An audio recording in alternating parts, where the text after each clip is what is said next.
నువ్వు విలువలేని దానివిగా మిగిలిపోయావని అనుకుంటున్నావా?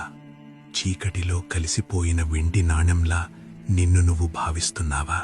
కాని యజమానురాలు ఆ దీపాన్ని వెలిగించి నువ్వు దొరికే వరకు ఇల్లంతా వెదుకుతూనే ఉంది. నీ విలువ ఆమెకు తెలుసు. 99 గొర్రెలు సురక్షితంగా ఉన్నా తప్పిపోయిన ఆ ఒక్కటి కోసం కొండలు కోనలు దాటి వచ్చే ప్రేమ అది. ముళ్ల పొదులు తన శరీరాన్ని చీల్చుతున్నా లెక్కచేయక నిన్ను తన భుజాలపై ఎత్తుకోవడానికి ఆయన సిద్ధంగా ఉన్నాడు.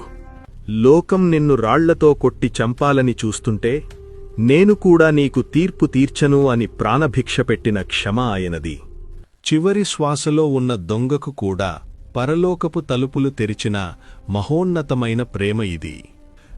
నువ్వు చేసిన తప్పులు నిన్ను వేధిస్తున్నాయా? తిరిగి వెళితే తండ్రి నన్ను స్వీకరిస్తాడా అని భయపడుతున్నావా? నువ్వింకా దూరంగా ఉన్నప్పుడే ఆయన నిన్ను చూశాడు.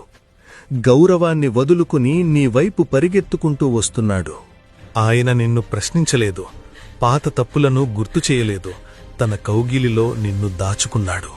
నీ ఎండిపోయిన ఎడారి జీవితం ఆయన ప్రేమ స్పర్శతో వసంతమై వికసిస్తుంది. నిన్ను బంధించిన పాపపు సంకెళ్ళు ఆయన కృపతో శాశ్వతంగా తెగిపోతాయి.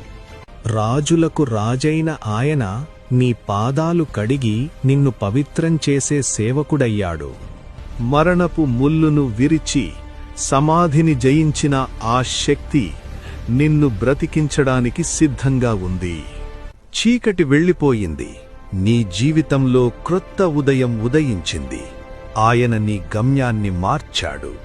నువ్వు కార్చిన ప్రతి కన్నీటి చుక్కను ఆయన ఒక అమూల్యమైన రత్నంలా మార్చాడు. నీ వేదనకు అంతం ఉంది. ఆయన గాయపడిన హస్తాలు నీ చేతిని విడువవు. శాశ్వతమైన సమాధానం నీకు అనుగ్రహిస్తాడు. తీర్పు సింహాసనం కాదు, ఇది కృపాసనం. ఆయన సన్నిధిలోకి నిన్ను ఆహ్వానిస్తున్నాడు. పశ్చాత్తాపమంటే శిక్ష కాదు, అది నీ తండ్రి ఇంటికి చేరుకునే దారి. తిరిగిరా, నీ తండ్రి పిలుస్తున్నాడు.